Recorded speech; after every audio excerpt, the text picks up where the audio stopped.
Assalamualaikum Malaysian and hello world. I am AFRINA as your host and welcome back to The Facts. Our topic today is anti-vaccine. Come on, let's go. Before that, let's take a look first at our video.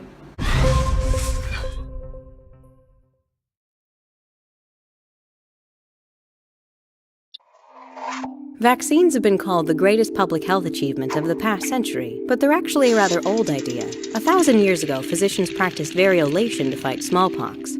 They crushed up scabs from smallpox victims and blew that powder into patients' noses.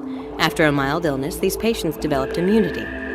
Centuries later, in 1798, English Dr. Edward Jenner deliberately infected healthy people with cowpox, producing smallpox immunity. The coming centuries brought rapid progress in vaccinology. 1877, germ theory of disease first proposed. 1930, cell culture practices allow for the production of viruses. 1979, smallpox is eradicated globally. 1988, World Health Assembly vows to eradicate polio.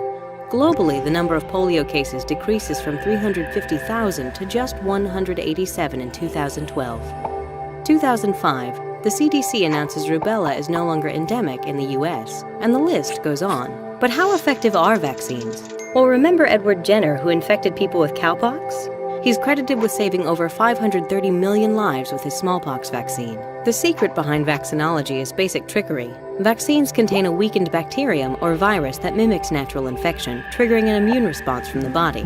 The immune system rapidly builds an army of cells designed to attack that specific infection, destroying the weakened invaders before they cause damage. A number of specialized immune system cells remain, called memory cells, that can quickly detect and destroy any later encounters with the disease. It's like target practice for your immune system. And with many vaccines, this immunity lasts for life. Yet for as long as vaccines have been fighting disease, there have been groups campaigning against the practice. During Edward Jenner's time, people actually believed using cowpox to inoculate against smallpox would turn patients into cows. More recently, groups have claimed that toxins found within vaccines cause autism. But many studies involving hundreds of thousands of children all strongly point out no correlation between vaccines and autism. And in 2009, the U.S. Court of Federal Claims ruled that thimerosal-containing vaccines do not cause autism. Despite all the evidence for the safety of vaccines, one survey found that 1 out of 4 parents have delayed at least one vaccine for their children. A dangerous effect of vaccine refusal is the return of diseases once thought eradicated. The CDC announced the eradication of measles in 2000, but in 2011, 220 Americans became infected, the largest number in 15 years. 2/3 of those infected had never received the measles vaccination. Currently, vaccine-preventable disease rates are at less than 1% of the pre-vaccine era in the US, but this could change if vaccine refusal spreads. Yet researchers are continuing their efforts to make the world a healthier place. They're working hard on developing vaccines for threats like HIV and malaria, cheaper vaccines that can be delivered to poorer areas, more effective vaccines with stronger and longer-lasting immune responses, and more efficient vaccine delivery systems. There are still many diseases out there waiting for us to let down our guard. Some are just a plane ride away. But with proper education and continued research, they can be beat. Because we're all in this together.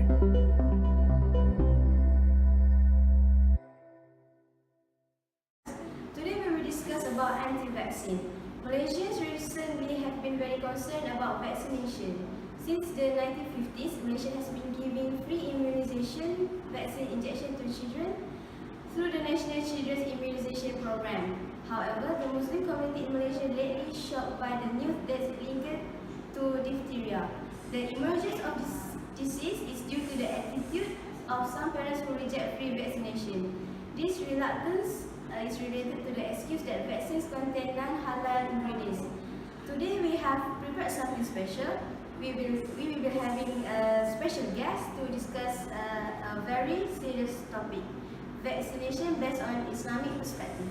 Please welcome Dr. SYAFIEKA BINTI HASHIM, a lecturer from HAIQAL University College, and we also have Dr. HAIQAL a lecturer from Faculty of Islamic Contemporary Studies, UNIZA.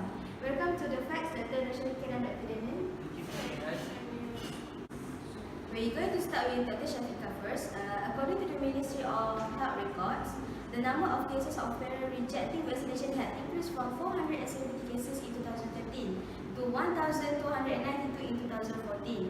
In the first 3 months of 2016, there were 500 cases of rejection by parents.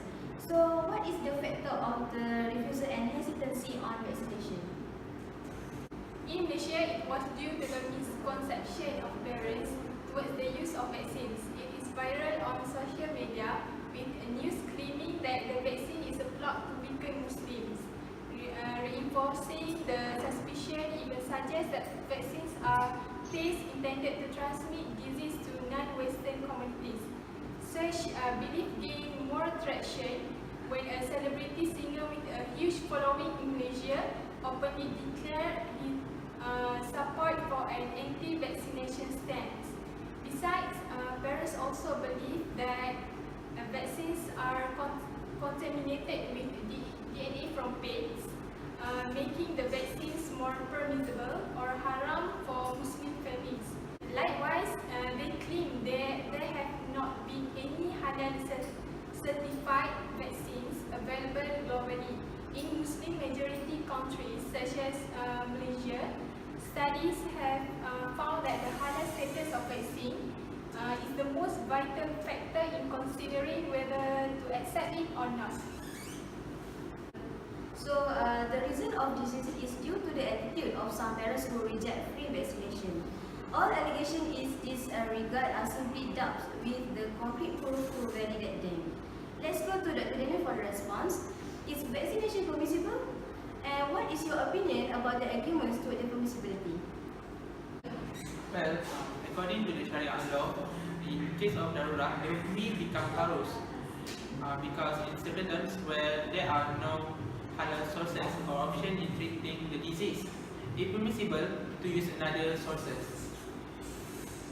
From what I know, the legality of vaccination is also considered to the several rulings and guidelines of the Conference of National Fatwa Committee in 1988. Is there other argument about this issue? Yes, it is. There are other arguments that have been stated by the Fatwa Council of Malaysia that for the purpose of treatment and prevention, the vaccination is permissible. As the European Council of Fatwa and Research ruled that it is too small to make any difference. If the amount of protein sources is insignificant, almost negligible in the vaccine, and the World Health Organization (WHO) for the Eastern Mediterranean reported that protein sources have been altered sufficiently into another substance, change in characteristics, and change from impure substances into pure substances that are permissible for observant Muslims. Generally, vaccination is permissible in Islam based on several Islamic worldview. Actually, the determination of a dire situation must be prudently determined by authoritative and trusted experts. Dr. Syafiekah, as you can see, this issue is pretty controversial. How does Islam view this? Okay, there are 6 legal vaccines in Islamic perspective, but I explain only 3 legal vaccines here. Okay, first, the maxim of the basic approach in everything is permissibility, where it explains that all actions, food, beverage, could be initiated or consumed as long as there are no religious decrees, which is hukum, prohibiting haram acts. Then the basic permissibility status, example haram or halal, is maintained. So in context of vaccinations, there has not been in Quran or Sunnah a religious injunction prohibiting it. Moreover, vaccination is included in the category of exerting human efforts to avoid harm. Okay, the second one is the maxim of certainty is not dispelled by doubt. It stated that doubt is casted on the component of the ingredients used in the vaccine. There are allegations in some quarter that there exists in the vaccinations the DNA of pigs. All allegations in this regard are simply doubts with no concrete proof to validate them. What is the third legal maxim, Dr. Syafiekah? Another legal maxim, which is necessity permits makes lawful prohibitions, stated this method will not be prominent if all vaccines used are halal. The religious decree will be similar to consuming vitamins, supplements or medication that is halal for health reasons or prevention of disease. This method becomes prominent when haram element is present in the vaccine. The religious decree is similar to that for medications that are haram. Thus, if there are no halal medications available or not yet available, the use of medication with haram ingredients is permissible in the form of rukhsah only and in dire situations. So much knowledge we can learn from Dr. SYAFIEKA. The issue of vaccination from the perspective of Mahkamah Syariah has brought to surface several Islamic legal medicine to support the implementation. Let's talk about the importance of vaccination in our life. So, Dr. Daniel, we know that taking immunization vaccine injection can save life, but how? Okay. The vaccine has managed to elevate the variety of illnesses, disabilities and deaths, which come from a variety of infectious diseases. This disease that has been successfully eradicated using the vaccine is smallpox, and the vaccine can almost eliminate polio. Vaccines also can provide protection to an individual, and it can also provide protection to the community by avoiding or denying the spread of disease among populations. Well, obviously, vaccination can save human life and a variety of illness. It is also have many benefits for our life. We will be talking about the issue connected to anti-vaccine later. For now, let's see how communities respond about vaccination. Let's take a look.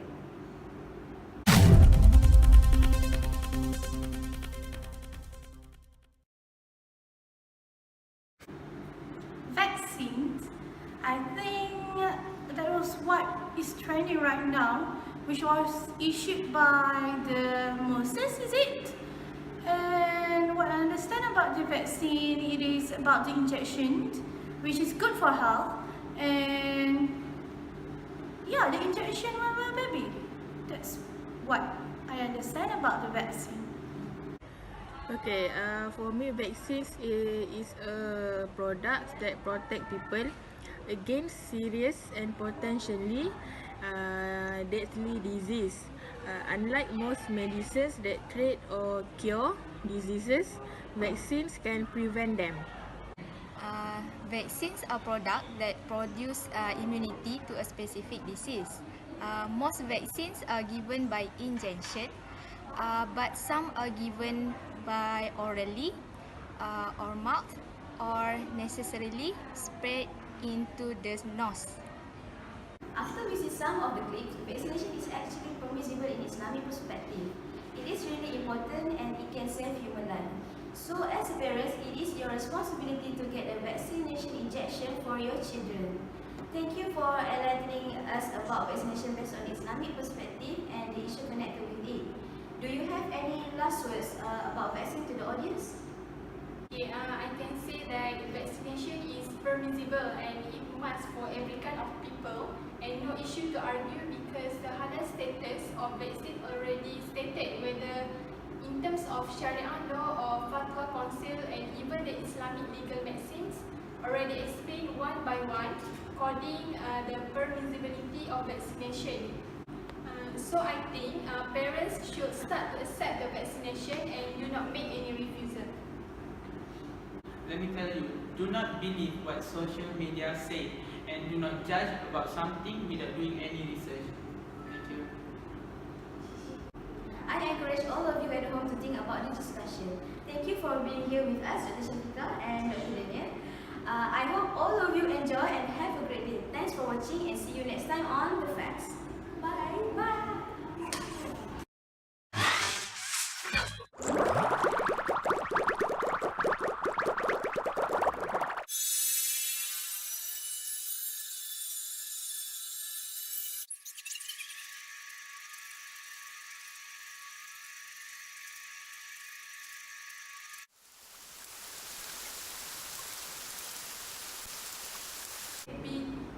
Any yeah. Almost. Actually, little black. Sekali. Which is hukum prohibit. Ya Allah. Prohibit.